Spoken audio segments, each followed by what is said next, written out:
일곱 지파, 나머지 일곱 지파 사람들에게 땅을 나눠주는 이야기의 이제 서론 부분이라고 할 수가 있겠습니다.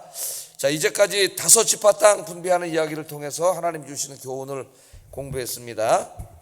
한번 복습해 보세요. 어느 지파예요? 요단강 동쪽에는 어느 지파예요? 루벤 지파, 갓 지파, 므낫세의 절반 2분의 1 지파 이미 동쪽에 줬고, 그 다음에 요단강 건너와서 우리가 공부한 것이 제일 먼저 유다 지파, 그 다음에 요셉 지파인데 요셉 지파는 둘로 나뉘었죠. 에브라임과 므낫세 지파. 그러니까 므낫세 반은 저쪽으로 갔기 때문에 므낫세 반 지파. 그러니까 다 합쳐서 이제 다섯 지파 땅을 나눠주는 분배하는 이야기를 다 끝냈는데, 그 다음에 이제 어제 공부한 것이 아직 일곱 지파는 땅을 정복하지 못했습니다. 분배하지도 않고 뭐 땅을 뭐 어디를 가서 살겠다는 계획도 없고 이런 사람들인데, 그 일이 이제 시급함에도 불구하고 실로라고 하는 지역을 확보한 이후에는 그 일을 잠깐 중단하고 회막을 짓고 하나님을 예배하는 일을 이제 함으로써 여호수아가 앞으로 이스라엘은 하나님 중심, 예배 중심의 나라를 만들겠다, 그걸 가르쳤죠. 그리고 오늘 이제 나머지 일곱 지파입니다. 나머지 일곱 지파에게 땅을 나눠주는 그런 이야기예요. 그래서 오늘은 일곱 지파에게 땅 분배의 교훈, 땅을 나눠주는 이야기를 통해서 주시는 교훈은 인생의 설계도를 그리라. 인생의 설계도를 그리고 좀 열심히 살아라 그 말이에요. 열심히 살아라. 성경에 보면은 게으름을 큰 죄로 다스리고 있습니다. 특별히 이제 잠언서를 보면은 게으름에 대해서 엄청나게 하나님이 책망을 하시죠. 중세 시대에도 7대 죄악 뭐 이렇게 할 때 그 중에 하나가 게으름이에요. 그러니까 게으름은 하나님이 우리에게 주시는 인생의 이런 중요한 시간들을 다 낭비해 버리는 큰 죄입니다. 게으름이 그냥 나는 성향이 게을러 그런 게 아니에요. 그건 심각한 죄예요. 자기 인생에 있어서 마찬가지고, 신앙생활도 마찬가지고, 하나님이 교회에서 맡겨진 일을 함에 있어서도 마찬가지입니다.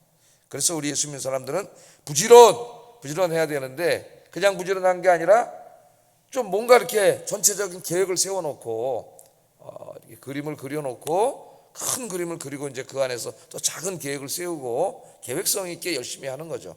무슨 일을 하든지 계획성 있게 하는 게 중요해요. 자, 오늘 일곱 지파를 보면 이런 게 전혀 안 보이는 사람들입니다. 이 사람들은 자, 뭐 어디 가서 살 건지 그런 계획도 안 하고, 어느 땅을 주세요 뭐 그런 얘기도 하지도 않고 그냥 가만히 있는 거예요. 진짜 감 떨어지기를 기다리는 사람들, 이 사람들이 그냥 가만히 게으르게 있는 거예요. 여호수아가 보니까 답답해. 그런 사람 보면 어떻게 해요? 뭔가 이제 계획적이고 자기 인생의 그림을 그리고 하루하루 이제 열심히 이렇게 계획대로 살아가는 사람들이 그런 사람을 보면은 막 우라통이 터져요. 굉장히 답답하죠. 여호수아가 이걸 굉장히 책망을 해요. 오늘 이렇게 사는 일곱 지파를 2절 3절 한번 읽어보겠습니다. 시작.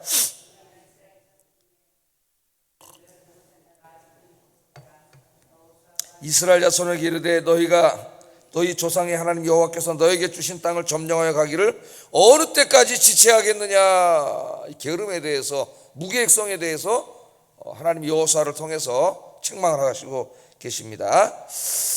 자, 우리 뭐 유다 지파 그러면 갈렙 얘기가 좀 많이 나오잖아요. 갈렙은 하나님이 나에게 헤브론 땅을 주신다 그랬으니까, 비록 산간 지역이고 거기 아낙 자손들 거인들이 살고 있어서 탈취하기가 어렵지만은, 정복하기 어렵지만은 내가 가서 한번 해보겠습니다. 85세에 막 그런 기계를 보이면서 우린 이 산간 지역 아무도 안 가려고 하는 헤브론을 주세요 막 이런 얘기도 하고, 또 요셉 지파, 즉 이 므낫세와 에브라임 지파는 좀 비록 불평불만도 하고 막 이렇게 잘못도 있지만 그래도 어디 가서 살겠다 그런 내용과, 또 왜 우리에게 이런 땅을 주냐, 이런 땅을 주면 안 되냐 하는 뭔가 의사표시가 있었단 말이죠. 물론 그 중에 잘못된 것도 있어서 이제 우리가 그것을 공부했는데 그러면 안 된다고.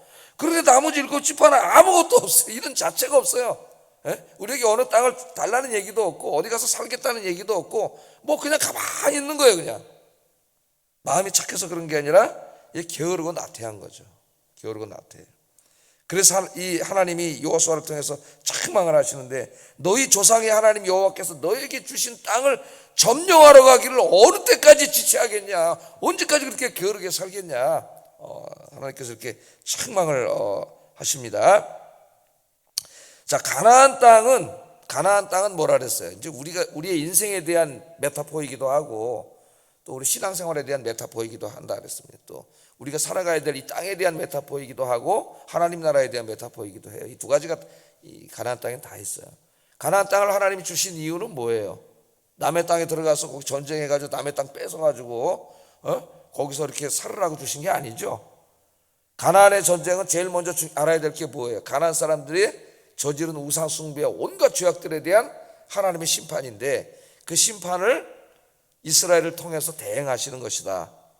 이걸 먼저 알아야 된다 그랬어요. 안 그러면은 하나님 막 전쟁의 신이라고 그러고 어떤 사람 막 안 믿는 사람들이 그런 얘기를 해요. 홍수로 죄악 세상을 심판하셨던 것처럼, 유황불로 심판하셨던 것처럼 이번에는 홍수나 유황불이 아니라 이스라엘을 통해서 가나안 땅의 죄악을 심판하시는 거라는 거 알아야 되고, 그 다음에 이스라엘 입장에서 보면 하나님의 일을 이렇게 대항하면서 중요한 게 있죠. 우선 그 땅에 들어가서 살아야 돼요. 이스라엘 백성은 살 땅인 건 맞습니다. 하나님이 이제 그래서 땅을 다 나눠주는 거잖아요. 거기다 이제 집도 짓고 이제 가축도 키우고 농사도 열심히 져가지고 열심히 살아야 돼요. 그래서 수확도 많이 얻고 돈도 벌고 우리가 지금 사는 것처럼 그렇게 살아야 됩니다. 그 사람들이. 그러나 그렇게만 살면은 다른 사람하고 무슨 차이가 있어요? 하나님 믿는 사람하고. 우리 인생이 거기서 끝나면 안 되겠죠. 그것도 우리가 중요하지만 또 다른 하나의 중요한 사명이 뭐예요? 가나안 땅에 들어가서 그렇게 살되 거기서 하나님의 말씀대로 사는 거죠. 우리는 지금도 마찬가지예요. 세상 사람들 세상의 방식대로 살지 않고 하나님의 말씀대로 순종해 살면서 그 땅에서 하나님을 예배하면서 그 땅을 거룩한 땅으로 만드는 거죠. 우상 숭배의 땅, 죄악의 땅을 거룩한 하나님의 땅으로 만들어. 그렇게 하면 세상이 빛이 돼요. 이스라엘이. 그래서 그 이스라엘을 통해서 주변에 이제 우상 숭배하고 죄 짓고 사는 민족들을 하나하나 구원해서 하나님께로 인도하여 온 열방을 다 구원하는 것이 하나님의 큰 계획이에요. 하나님은 다 계획을 세워 놓으셨어요. 하나님은 그냥 무작정 무작위로 일하시는 분이 아니에요. 큰 계획 속에서 그 계획이 세밀하게 역사를 통해서 일어나고, 그 큰 그림도 비록 상징적이고 예언적인 언어지만 요한계시록에다가 하나님께서 또 그 전체 계획을 다 그렇게 해주셨어요. 그러니까 하나님이 지금 이 사람들을 보고 얼마나 답답하겠어요. 하나님이 그런 분인데. 자, 이 일을 하는 데만 가슴이 불타야 되고 뜨거워야 되고 지금 막 그래서 빨리 우리도 지금 가서 땅을 주셔서 그 땅을 정복하고 거기서 우리가 살면서 열심히 일해서 인간적으로도 열매도 거두고 이 땅을 하나님의 나라로 만들어야 되는데 우리 하겠습니다. 이런 막 열의가 보이고 열정이 보이고 막 계획을 세우고 우리 이 땅을 주세요 막 이래야 되는데 전혀 보이지가 않아요. 너무 넘치는 것도 문제지만은 너무 바닥을 치는 것도 문제예요.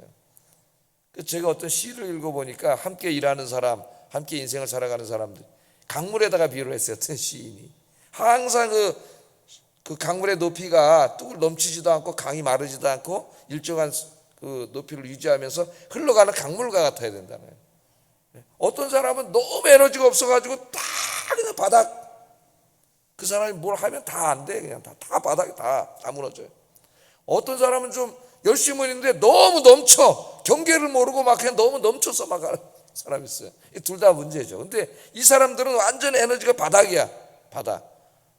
그게 아무것도 할 수가 없는 거예요. 예를 들어 이런 분들의 인생은 어떻게 되겠습니까? 한 개인에게 적용하면. 이 사람들 교회에서 어떤 일을 맡으면 그 일은 어떻게 되겠어요? 엉망이 되겠죠, 다. 자, 그래서 하나님께서 이제 그들에게 여호수아를 통해서 깨닫게 하시고 하나님이 주시기로 한 이 땅, 여러분의 인생, 여러분의 신앙, 또 하나님 교회에서 맡겨준 일들을 이게 막 열심히 계획을 세고 이래서 열매를 맺어야 되는데 그냥 완전히 다운돼 가지고 이러고 있으니까 언제까지 이렇게 지체하고 이렇게 살래? 게으르게 무계획하게. 하나님께서 이렇게 이제 책망을 하시는 겁니다. 그래서 빨리 들어가서 여러분 인생도 여러분 열심히 계획을 세우고 사시고 하나님 맡겨준 일도 열심히 해서 막 에너지가 넘치게 그렇게 오늘 하루도 사시기를 주의 이름으로 축복합니다. 이제 이게 병들고 그래서 불안, 우울 이런 게 찾아오면은 무력감이에요. 무기력에 빠지게 됩니다.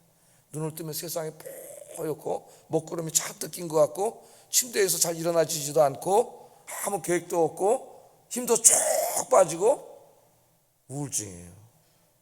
굉장히 힘든 상태에 빠지게 됩니다. 맨 처음에 그런 조금 조짐이 나타날 때 빨리 하나님 옆에 기도하면서 벌떡 일어나야 돼요. 인생에서 벌떡 일어나. 벌떡 일어나서 심리학자들은 그런 게 오면 침대에 절대 누워있으면 안 된다 그래. 일어나서 나가기도 힘들어요. 사실 안 일어나지기 때문에. 억지로 일어나서 바깥으로 나가라 그래. 나가서 일단 걷든지 뛰든지 하면서 그러면 마음도 좀 상쾌해지지만은 뇌도 활성화돼 가지고 나가서 걸으면서 기도하고 막 산에 가서도 기도하고 한강에 가서도 기도하고 막 이래야 돼요. 열심히 하여튼 오늘 이 아침에 기도하세요. 하나님이신 내 인생에 이 열정을 갖고 비전을 갖고 가슴 설레는 마음으로 하루하루 살게 해주세요. 그럼 행복하겠죠. 자, 책망을 먼저 했습니다. 그렇게 살면 안 된다는 거예요. 그래서 하나님 뭐라 했어요? 게으른 자는 개미한테 가서 그 삶을 배우라 그랬죠. 개미를 우리가 보면 개미는 쉬는 게 없잖아요. 계속 왔다 갔다 하는 그 부지런함을 배우라. 개미에게 하나님 그렇게까지 말씀을 하셨어요. 자, 이제 책망만 한 게 아니라 하도 답답하니까 여호사가 혼수를 방법을 가르쳐. 그렇게 살지 말고 이렇게 살아라 그러고 방법을 가르쳐 주셨는데 이게 이제 하나님이 우리에게 가르쳐 주신 거죠. 그런 사람들에게 4절 한번 읽어보겠습니다. 시작.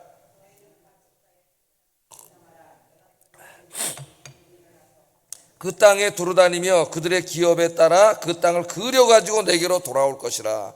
하도 답답하니까 하나님 여호사를 통해서 야, 각 지파에 3명씩 뽑아. 그럼 21명이겠죠? 3명씩 다 뽑아가지고 너희들이 직접 가봐. 너희들이 직접 걸어 다니면서 살고 싶은 곳에 가가지고 그림, 경계선을 다 그리고 거기 지명을 다 써가지고 그걸 가져오라 그랬어. 가르쳐 준 거예요. 한번. 그러니까 뭘 그리라는 거예요? 설계도를 그리라는 거죠. 인생의 설계도, 내 인생을 어떻게 살겠다, 그런 설계도를 그려가지고 와라. 그렇게 가르쳐줬어요.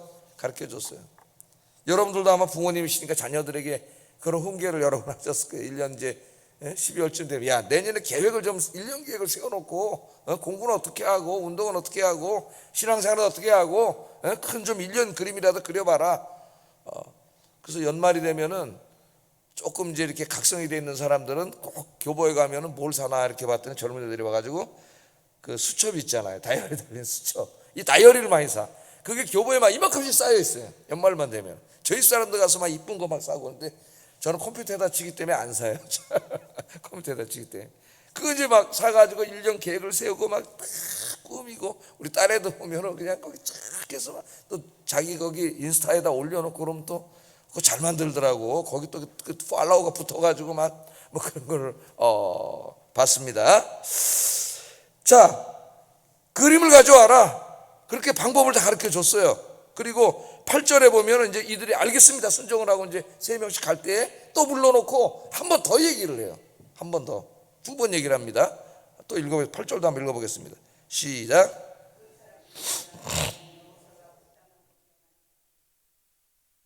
가서 그 땅으로 두루다니며 그것을 그려가지고 내게로 돌아오라. 내가 여기 실로의 여호와 앞에서 너희를 위해 제비 뽑으리라. 너희가 그려오면 그거 가지고 제비 뽑아서 이제 각 지파로 나누고 7지파 또 그 안에 가문별로 이제 가족별로 다 이렇게 제비 뽑아서 살 테니까 너희가 어디 가서 살고 싶은지 너희가 그려봐라. 자기가 어떻게 살고자 하는 그런 계획이 없는 사람은 누구도 도와줄 수가 없어요. 그러니까 그거는 자기가 해야 되는 거예요. 그러니까 하나님 해주지 않잖아요 지금. 네가 직접 가서 그려와. 오늘 한번 여러분 저의 말씀을 들었으니까 언제까지 사실지는 모르겠지만은 한번 세워보세요. 100살! 요새 100세까지 산다는데 사실 수 있겠습니까? 100세까지 사신다고 한번 생각을 해보. 100살이 욕심이다 그러면은 뭐 좀 지르셔도 되는데 100살까지 해놓고 내가 남은 인생을 그렇게 자세하게는 아니더라도 대략 어떻게 살아야 되겠다. 그럼 한번 그림을 그려보세요. 저는 70이면 은퇴를 하잖아요. 그러니까 그 인생이 나누어집니다. 그래서 나머지는 어떻게 하고 은퇴 후에는 어떻게 살겠다는 대략적인 생각을 맨날 하면서 기도를 해요. 기도를 하고 준비를 해야 하나님이 주실 것 같아. 그래서 좀 아주 구체적으로는 안 했지만은 하고 내가 연구해야 될 주제에 대해서 이제 은퇴하면 시간이 많으니까 이런 주제들에 대해서는 좀 내가 이렇게 연구를 하고 글을 더 써야 되겠다. 하루 종일 이러니까 얼마나 좋겠어. 운동하고 기도하면서 또 중보 기도를 좀 많이 해야 되겠다. 이런 생각들을 대략 하면서 이제 이렇게 살고 있거든요. 사도 바울 같은 사람도 보면은 굉장히 계획적인 사람이에요. 사도 바울. 자기 앞으로 이렇게 쫙 선교 하나님의 부름을 받았잖아요. 그래서 자기 인생과 하나님 주신 사명을 어떻게 하겠다는 게 전체 큰 거시적인 그림이 있어요. 사도 바울이. 그게 제일 잘 나타나는 게 로마서 15장 22절 26절 그 말씀에 봅니다. 이 로마서를 어디서 썼냐면 이제 고린도, 제가 뭐 지도는 안 그려왔는데 그리스의 이제 항구 도시죠, 남쪽에. 고린도에서 저 서쪽을 바라보면 이태리 로마가 있어요. 동쪽을 바라보면은 저쪽에 예루살렘이 있습니다. 자기의 지금 소원을 얘기해. 자기의 마음은 저 로마 제국의 심장부인 로마에 가서 복음을 전하는 거예요. 그런데 하나님께서 아직은 아니야. 지금은 어디로 가라 그런다 그래요? 예루살렘으로 가라 그런다 그래요. 그래서 그 지역 교회들이 보내준 예루살렘께 가난한 사람들을 위해서 헌금한 그 헌금을 가지고 예루살렘으로 가게 되죠. 그래서 그 예루살렘으로 가면서 로마 교회를 향하여 쓴 게 로마서예요. 근데 그 15장에 그 내용이 나와. 자기 이런 마음을 다 써.